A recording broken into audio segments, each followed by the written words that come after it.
TRS TDP పొత్తు ఉంటుందా ఉండదా 2019లో?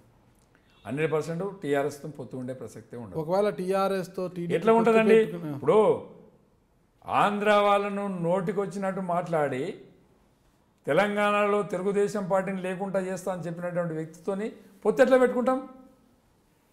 పెట్టుకోరాదు అట్లా. అట్లా పెట్టుకోవాల్సిన అవసరం లేదే. ఇప్పుడు ఆంధ్ర వాళ్ళు వర్కులు చేస్తున్నారు, అభివృద్ధి పనులకు అంత భాగస్వామ్యం వహిస్తున్నారు, ఇక్కడ అంతా చేస్తున్నారు కదా, అటువంటి ఆంధ్ర వాళ్ళతో పొత్తు ఎందుకు పెట్టుకోరు? మేము విమర్శిస్తున్నాం కదా, ఆంధ్ర కాంట్రాక్టర్లు వద్దు తెలంగాణ కాంట్రాక్టర్లను పెట్టమంటున్నాం కదా.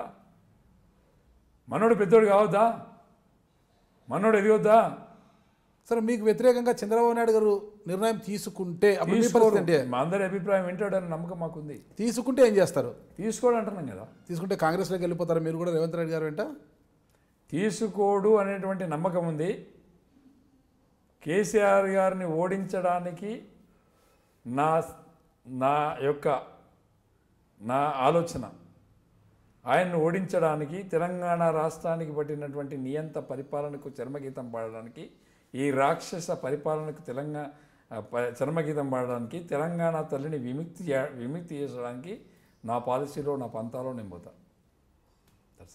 అంటే గెలవడానికి ఇప్పటి నుంచి ఎలాంటి పథక రచన చేసుకుంటున్నారు మీరు? నేను 18 సంవత్సరాలుగా అంటే యాక్టివ్ రాజకీయాల్లో ఉన్నా. నేను ప్రతిరోజు నేను కాన్స్టిట్యున్సీ పోతా. మీ కాన్స్టిట్యున్సీలో ఎన్ని మండలాలు ఉన్నాయి, ఏ మండలంలో ఏ సమస్యలు ఉన్నాయని ఐడెంటిఫై చేశారు మీరు? గతంలో ఉండే మండలాలు 6, ఒక మున్సిపల్, అది లీగల్గా. ఇప్పుడు వచ్చినటువంటి ముఖ్యమంత్రి గారు ఇప్పుడు గెజెట్ కానటువంటి మండలాలు 2 ఉన్నాయి, కొత్తగా క్రియేట్ చేసిండు. అవి అన్ననే కలిపి ఉంటాయి. 6 మండలాలు, ఒక మున్సిపాలిటీ ఉంది. ఏది మున్సిపాలిటీ? గజ్వేల్ మున్సిపాలిటీ ఉంది. దాదాపుగా 2,40,000 ఓట్లున్నాయి. 128 గ్రామ పంచాయతీలు ఉన్నాయి. ఏ మండలంలో ఏ సమస్య? 32 ఆమ్లెట్లు ఉన్నాయి. ప్రతి 300 బూతులు ఉన్నాయి. 300 బూతులలో లీడర్లు ఎవరు నాకు తెలుసు. కాంగ్రెస్ పార్టీకి ఎవరు, టీఆర్ఎస్కి ఎవరు, తెలుగుదేశం పార్టీకి ఎవరు లీడర్.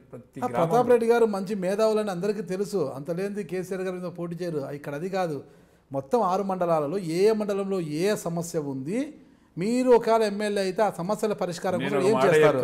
నాగరాజు గారు, నేను మల్లన్న సాగర్ కోసం కొట్లాడినా, మల్లన్న సాగర్లో ఉండే రైతుల కోసం పోట్లాడితే సమస్యను పరిష్కరించడంలో ముఖ్యమంత్రి గారు, ఇరిగేషన్ శాఖ మంత్రి హరీష్ రావు గారు విఫలమై ప్రెస్ స్టేషన్లో నా మీద కేసులు పెడుతున్నారు. 1, 2019లో నన్ను తట్టుకునే శక్తి లేక ప్రెస్ స్టేషన్లో ముఖ్యమంత్రి గారు ఇష్టం వచ్చినట్టు మాట్లాడుతున్నారు. నాకు గజ్వేల్ నియోజకవర్గంలో ప్రతి గ్రామంలో, ప్రతి వార్డులో, ప్రతి గల్లీలో సమస్యలు ఏందో క్లియర్గా నాకు తెలుసు.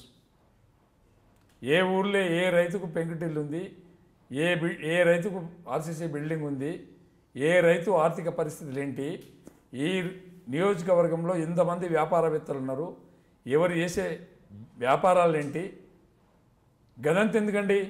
ముఖ్యమంత్రిగా నా నియోజకవర్గంలో ఒక్క ఇండస్ట్రీ తీసుకురాలి, ఒక్క ప్రాజెక్టు పూర్తి చేయాలి, ఒక్కడికి నౌకరీ ఇవ్వాలి, ఒక మెడికల్ కాలేజీ తీసుకురాలి. ఆయన చేసిన మార్క్ డెవలప్మెంట్ అనేది రోడ్లు వేసిండబ్బా. రోడ్లు కూలీ చేసుకుంటానికి రోడ్డు మీద అవసరం లేదు. కారు ఉండడానికి రోడ్ అవసరం, వెహికల్ ఉండడానికి రోడ్ అవసరం, ట్రాన్స్పోర్టేషన్ కోసం రోడ్ అవసరం. అభివృద్ధి జరగాలంటే రోడ్డు కనెక్టివిటీ ఉండాలి, రోడ్లు బాగుండాలి కదా, రవాణా బాగుంటుంది కదా. అభివృద్ధి అంటే పేదవాడి యొక్క ఆత్మగౌరవం, పేదవాడి యొక్క ఆర్థిక ఇబ్బందుల నుంచి వెసులుబాటు కలిగినప్పుడు అభివృద్ధి జరిగినట్లు లెక్క. నీ ఫామ్ హౌస్ చుట్టూ రోడ్ వేసుకుంటే అభివృద్ధి కాదు.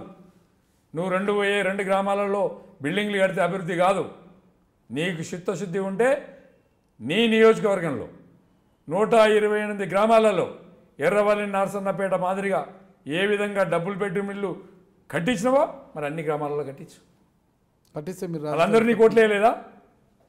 వాళ్ళందరినీ ఓట్లు వేయలేదా? 2 గ్రామాల ప్రజలు ఓట్లు వేసిన వాళ్ళు కట్టించిన సంతోషం. వాళ్ళ మాదిరి వీళ్ళందరూ కట్టించమంటున్నా నేను. ఎందుకు ఇవ్వవు? వాళ్ళు నీకు ఓట్లు వేయలేదా? నీ ఫామ్ హౌస్ చుట్టూ మొత్తం రోడ్లు వేసుకున్నావు, రైట్? తెలంగాణ రాష్ట్రంలో అన్ని గ్రామాలకు ఎట్లా రోడ్లు అయ్యి?